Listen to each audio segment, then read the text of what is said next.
Hello.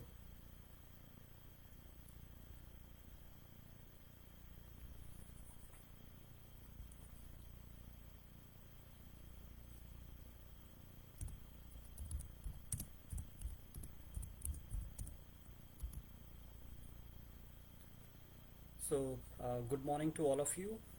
Uh, Hi, I am Anupam Dasmana. Okay, hello. Hi, Ram, Vilas, Sanchit, Ashok Mehra. So, welcome to all of you. Uh, I think 1 minute और wait कर लेते हैं, फिर हम लोग start करते हैं. मनोज ने मुझे 11 बजे 9:30 बजे का टाइम दिया हुआ है. हेलो हर्षित. वेलकम वेलकम हर्षित. Hello hello.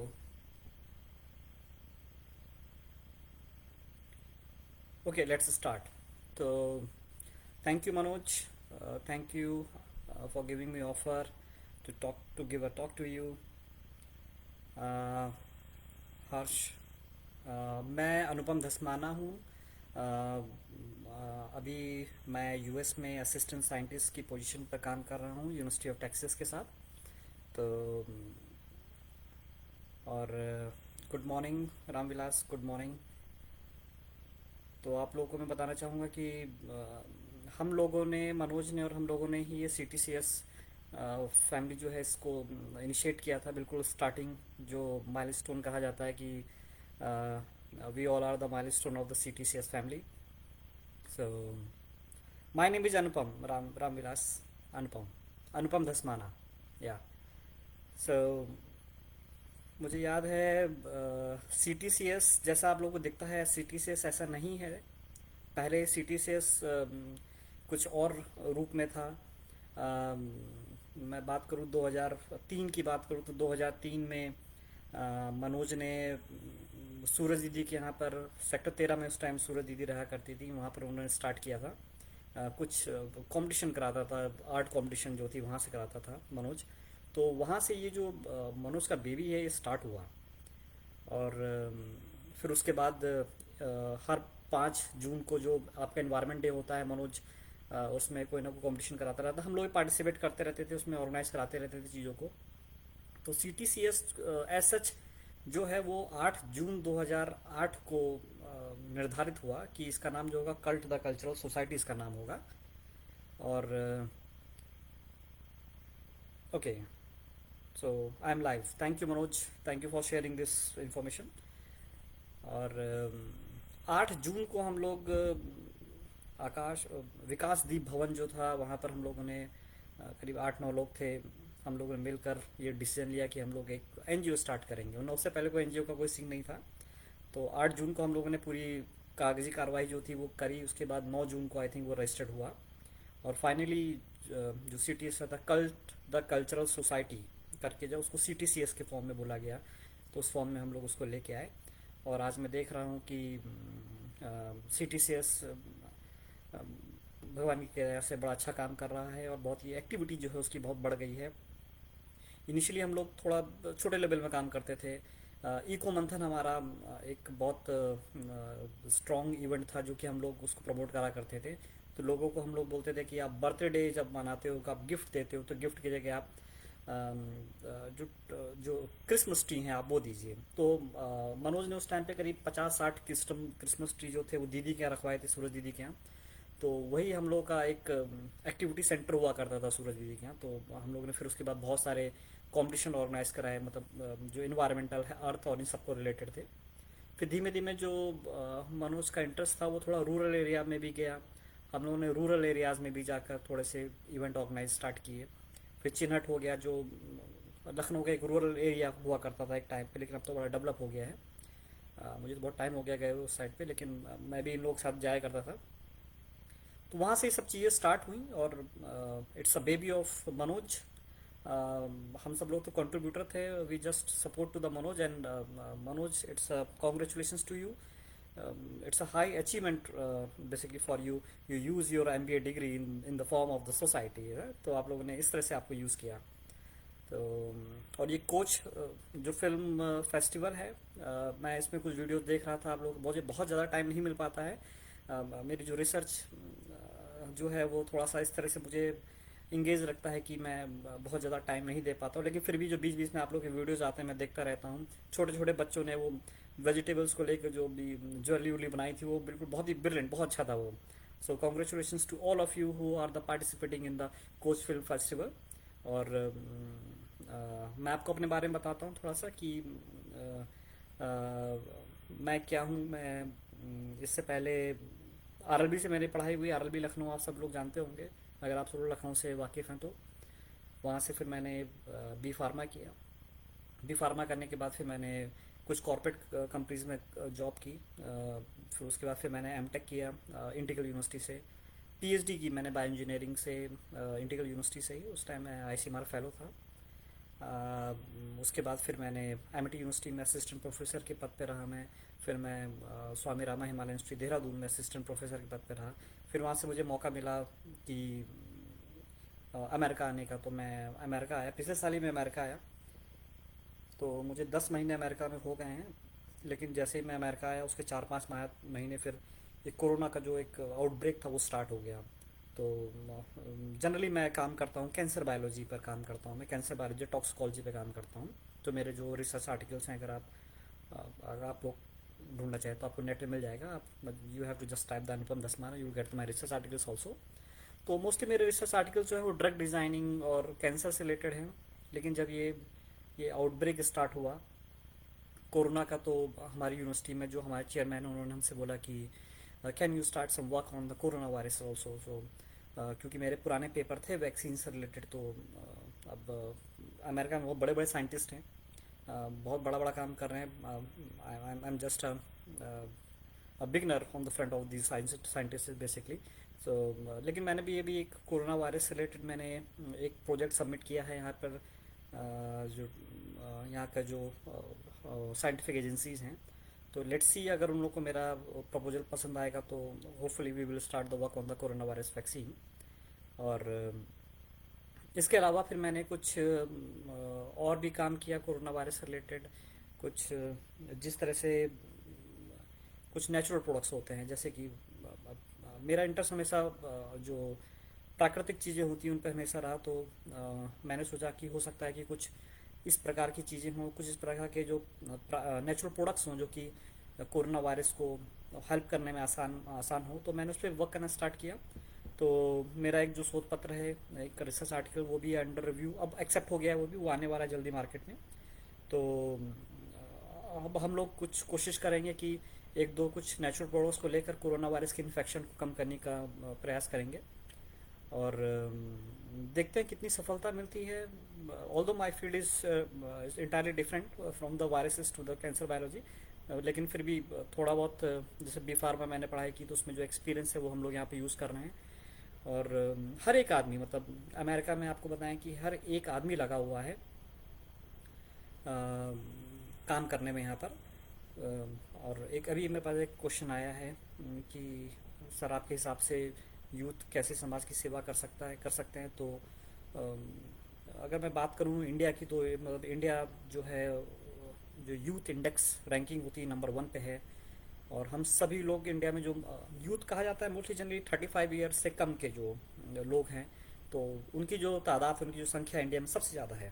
तो किस तरह से हम उसको कर सकते हैं, ये सबसे पहले तो जो CTCS मनोज है, मैं मनोज को भी बोलूँगा कि उसने एक डिफरेंट अप्रोच यूज़ की है। अगर हम सब लोग नौकरी करें, जॉब करें, तो ये मुश्किल है कि इतनी बड़ी जनसंख्या को किसी एक सेगमेंट में, केवल जॉब के सेगमेंट में सेट करना, इट्स रियली वेरी डिफिकल्ट। आप मनोज से भी बात कर सकते हो इस बारे में कि मनोज पहले उषा इंटरनेशनल में काम करता था। अगर वो CTCS में ना आया होता तो शायद अभी तो उषा इंटरनेशनल में वो रीजनल मैनेजर की पोजीशन पे होता।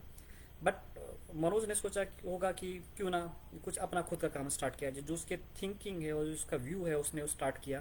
तो CTCS उसने स्टार्ट किया। तो जिस तरह से मनोज को अगर हम युवा बोलेंगे, इज लेस देन द 35, सो हम उसको युवा बोलेंगे। तो उसने एक अप्रोच स्टार्ट की। तो युवाओं को जो क्या करना है कि जो एक पद्धति है जॉब करने की या किसी किसी के अंडर काम करने की इस पद्धति से निकलना पड़ेगा हम लोग को। जो स्वावलंबी कहा जाता है, जिसे कहा जाएगा कि स्वरोजगार जिसे कहा जाएगा, उसकी तरफ थोड़ा सा हम लोग को ध्यान देना पड़ेगा। और मेरे ख्याल से इंडिया के जो यूथ है उनके पास काबिलियत है भी ऐसी, क्योंकि जो ब्रेन है वो गोल्डन ब्रेन कहा जाता है इंडियन ब्रेन को। अगर आप यूएस में देखेंगे तो जितने भी आईटी प्रोफेशनल्स हैं, आई थिंक मोर देन 70% जो आईटी प्रोफेशनल्स वो इंडियन हैं। जो साइंटिस्ट हैं वो करीब 30% साइंटिस्ट इंडियन हैं। डॉक्टर्स जो हैं वो भी करीब 23, more than 23% of the doctors are the Indians. They all are the young basically. तो वो लोग यहाँ पे आके काम कर रहे हैं। इंडिया में भी इस तरह की बहुत सारी अप्रोचेज हैं, लोग इंडिया में भी काम कर रहे हैं। तो हम लोग को थोड़ा सा लीग से हट के सोचना पड़ेगा। एक बार आप एक्सपीरियंस गेन करो। जब आप बिल्कुल ही यंग होते हो तो आपको एटलीस्ट जिस लाइन में आपको जाना है उस लाइन पे एक्सपीरियंस गेन करो। उसके बाद अपनी खुद की एक एंटिटी आप क्रिएट कर सकते हो। फिल्म लाइन है, जैसे फिल्म लाइन में आप देख रहे सीरीजेज आ रहे हैं जो आप नेटफ्लिक्स हो गया है और अमेजन प्राइम हो गया है, तो उसमें कितने सारे एक्टर्स, कौन एक्टर जो सारे के सारे हीरो बन जाते हैं, ऐसा तो नहीं है। कुछ एक्टर ऐसे होते हैं जो कि बेचारे स्ट्रगल करते करते रह जाते हैं, उनको कोई जानता नहीं है। लेकिन अब जैसे नेटफ्लिक्स और इस सारे सीरीज आने लग गई तो लोगों ने अपना काम करना स्टार्ट किया। टिकटॉक जो है अभी बैन हो गया इंडिया में, लेकिन उसके अलावा भी बहुत सारे प्लेटफॉर्म है जहाँ पे वो लोग काम कर सकते हैं। अगर मैं कुछ फिल्म फेस्टिवल की बात करूँ, उस कॉन्टेक्स्ट में बात करूँ, लेकिन इसके अलावा आप लोग फिशरीज पे काम कर सकते हैं। मैं यूएस में देखता हूँ कि बहुत सारे जो कपड़े हैं, जो कॉटन प्रोडक्ट्स हैं, वो इंडिया के ही होते हैं। जो डेयरी प्रोडक्ट्स होते हैं, जो हनी होता है वो इंडिया का होता है। जो आर्किटेक्चर्स है वो इंडिया के बहुत फेमस है यहाँ पर। तो हम लोग कुछ इन सब चीज़ों को लेकर सोच सकते हैं। फिर एक क्वेश्चन ये आ रहा है कि आपको यहाँ और वहाँ के यूथ में क्या डिफरेंस लगता है। तो इसका डिफरेंस, एक सबसे बड़ा डिफरेंस ये है कि यहाँ का जो यूथ है वो थोड़ा सा ओपन माइंडेड है। ओपन माइंडेड बोला जाए तो इंडिया में क्या होता है कि सपोज किसी ने अगर बायो ले ली या कॉमर्स ले लिया या मैथमेटिक्स ले लिया, तब उसको उसी लाइन में ही जाना है। लेकिन पर यहाँ पे बिल्कुल डिफरेंट है। यहाँ पर अगर आप बायो पढ़ रहे हो तो आप शिफ्ट करके आप कॉमर्स में जा सकते हो, या कोई कॉमर्स पढ़ रहा है तो शिफ्ट होकर डॉक्टर बन सकता है वो। और साथ ही साथ जो यहाँ का यूथ है, जो युवा है, वो स्वावलंबी है। वो अपने पेरेंट्स से पैसा नहीं लेता।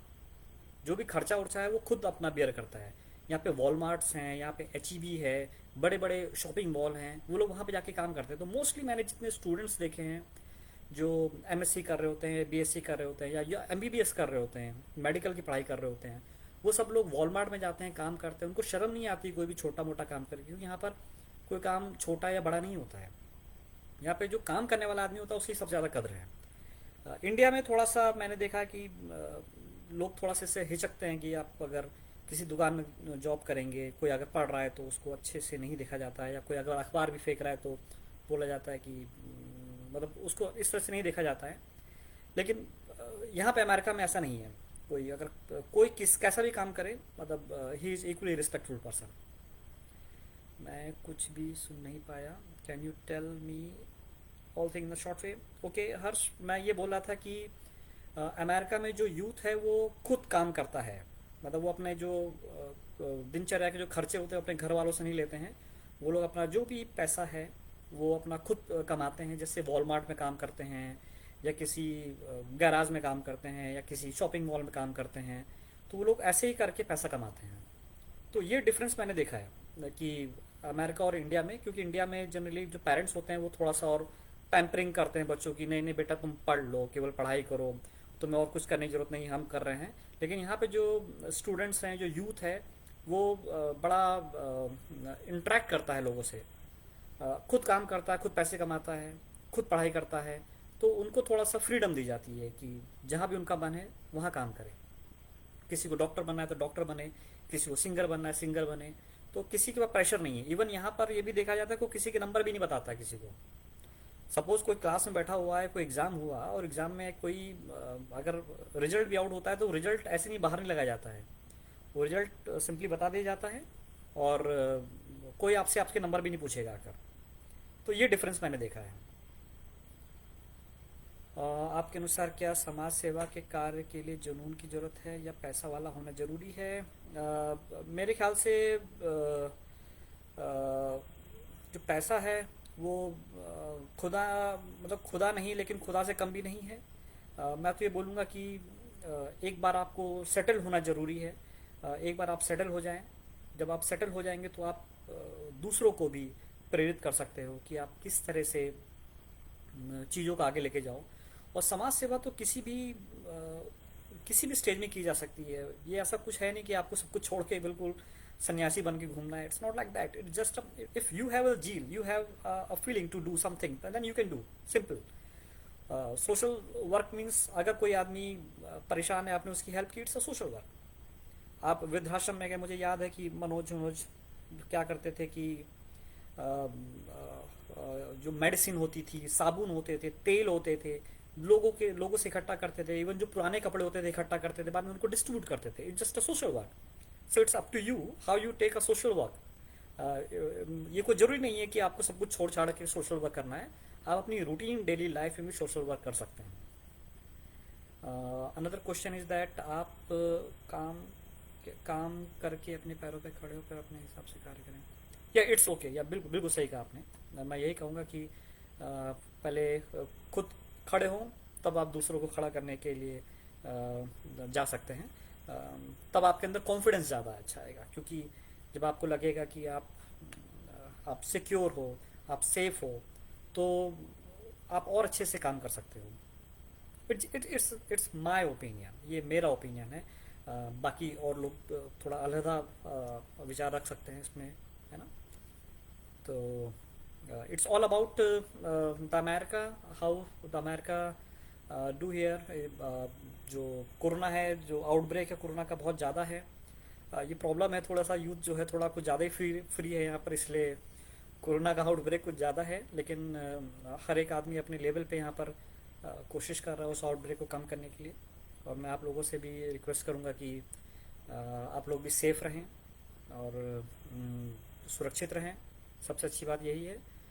और इस तरह से जो कोच फिल्म फेस्टिवल है आप लोगों ने जो ये ऑर्गेनाइज़ किया है, ये बहुत ही अच्छा है। स्मॉल किट के लिए इस समय स्टडी बहुत ज़रूरी है या दूसरों को देखकर? देखिए, मैं तो ये बोलूँगा कि स्मॉल किड्स के लिए स्टडी तो बेसिक चीज़ है ही। इंडिया का जो एजुकेशन सिस्टम है, मैं उसको स्ट्रॉन्ग बोलता हूँ। रीज़न ये है कि इसीलिए यहाँ पर इंडियन जो है वो बाहर ज़्यादा अच्छा करते हैं। तो जो स्टडी है उससे कॉम्प्रोमाइज़ नहीं करना चाहिए, लेकिन जो उसका इंटरेस्ट है बच्चे का, वो आप आइडेंटिफाई कीजिए कि उसका इंटरेस्ट किस जगह है। कोई बच्चा अगर कॉमर्स में अगर पढ़ाई करना चाहता है, तो उसको मैथमेटिक्स में डालने का कोई सेंस नहीं है। तो प्लीज़ एक बार बच्चे का इंटरेस्ट भी देखिए कि वो बच्चे का इंटरेस्ट कहाँ पर है। अगर वो अ, किस तरह से, मतलब किस किस किस विचारधारा का बच्चा है, आपको आपको ये आइडेंटिफाई करना पड़ेगा। क्योंकि मैंने बहुत बच्चों को पढ़ाया भी है। मैं दो दो तीन तीन यूनिवर्सिटी में असिस्टेंट प्रोफेसर रह चुका हूँ। तो ये बड़ी प्रॉब्लम आती है, बच्चे का इंटरेस्ट होता नहीं है लेकिन माँ बाप उसको भेज देते हैं। तो ये इशू है। तो थोड़ा सा मैं बोलूँगा कि बच्चे का जो इंटरेस्ट है उसको आइडेंटिफाई करें। पढ़ाई ज़रूरी है, इट्स अ बेस। अगर बेस स्ट्रांग नहीं है, जो फंडामेंटल स्ट्रांग नहीं है, तो जो बिल्डिंग होती है वो अच्छी नहीं बन पाती है। तो मैं ये बोलूँगा कि बेस स्ट्रांग करना ज़रूरी है, उसके बाद सब कुछ अच्छा है। फिर भाई, माँ बाप तो अपने बच्चों के सपनों को, अपने सपने पूरा करने के लिए दबाव देंगे देंगे। क्योंकि माँ बाप वो ही सपने देखते हैं जो खुद नहीं कर पाते हैं। तो पहले मैं नहीं समझता था, लेकिन अब मैं भी, now I am a parent, तो मैं भी एक छोटे से बेबी का फादर हूँ। तो मैं समझ सकता हूँ कि मेरी भी कुछ ख्वाहिशें होंगी मेरे बच्चे को लेकर। तो लेकिन जो एक मिड वे होता है वो भी बड़ा इम्पोर्टेंट होता है। तो बच्चे का जो इंटरेस्ट है और आपका जो इंटरेस्ट है, कुछ ऐसा किया जाए कि वो मिड वे में जाए, ताकि हर चीज़ फुलफिल हो जाए, है ना। तो मैं लेकिन माँ बाप को ये बोलना चाहूँगा कि आप अपने बच्चे का जो भी उसका थॉट है, जहाँ वो काम करना चाहता है, उसको समझें। और क्योंकि बच्चे बहुत ज़्यादा एक्सपीरियंस नहीं होते हैं, मैं मानता हूँ इस चीज़ को। माँ बाप उनको थोड़ा सा समझा सकते हैं, अगर वो किसी ठीक लाइन में नहीं जा रहे, किसी डिफरेंट लाइन में जा रहे हैं। लेकिन अगर उनको लगता है कि उनके बच्चों का जो विचार है, जो उनका थॉट है, वो सही प्रोसेस में जा रहा है, तो वो बच्चों को वहाँ प्रमोट करें। उनको वहाँ प्रमोट करना चाहिए, क्योंकि जहाँ पे इंटरेस्ट होगा बच्चे का, वो वहाँ पर खुल के काम करेगा। जब इंटरेस्ट ही नहीं होगा तो खुल के काम नहीं कर पाएगा। तो मेरा संदेश जो पेरेंट्स हैं उनके लिए ये है कि आप अपने बच्चे से बात करें, डिस्कस करें कि वो क्या करना चाहता है, उसको क्या प्रॉब्लम है और क्या उसको अच्छा लगता है, उसकी स्ट्रेंथ क्या है और उसकी वीकनेस क्या है, उस पर थोड़ा काम करें। और जो बच्चे का रास्ता है, अगर वो सही रास्ते में जा रहा है तो उसको लेके जाएं, अगर उनको लगता है कि वो सही रास्ता नहीं है तो उसको थोड़ा सा काउंसिल करें उसको। और अगर किसी को मेरी भी हेल्प चाहिए तो you can talk to me at any time. मेरा नंबर मनोज के पास है, और जो ग्रुप है CTCS का उसमें भी मेरा नंबर है, आप लोग मेरा नंबर ले सकते हैं। अ, जो कुछ भी मेरे दायरे का होगा मैं डेफिनेटली करूँगा उसको। तो this is the only message from the my side to the parents. Please understand your child and make him a very strong man, strong in the sense of the mental level. क्योंकि अगर mentally कोई अगर strong है तो he can deal with any kind of the problems. So it's just a message from my side. Thank you. uh, so any other question, or I think it's more than 22 minutes. बाप से बात करने के बाद मालूम ही नहीं चला कि समय कैसे बीत गया। once again thank you so much Manoj, CTCS and the Coach Film Festival for giving me this platform। और आप लोगों से बात करके बहुत अच्छा लगा है। इसके अलावा भी आपको अगर मुझसे कुछ बात करनी हो तो आप मुझसे पर्सनली बात कर सकते हैं। I am always open for that. Thank you so much. Okay, bye bye, take care. दूर रहिए लेकिन सुरक्षित रहिए। कोरोना से बचाव का तरीका यही है कि जितना हो सके घर में रहें, 6 फीट का डिस्टेंस फॉलो करें, मास्क लगाएं, हाथों को खूब साबुन से धुलें। और अगर किसी को इस तरह की कोई प्रॉब्लम लगती है तो जो भी स्वास्थ्य केंद्र है उनसे संपर्क करें और जो भी डॉक्टरी सलाह दी जाए उसको फुलफिल करें, है ना। चलिए, okay, thank you so much. फिर आप लोगों से दोबारा मुलाकात होगी। Thank you Manoj, bye bye, take care. Thank you Harshit.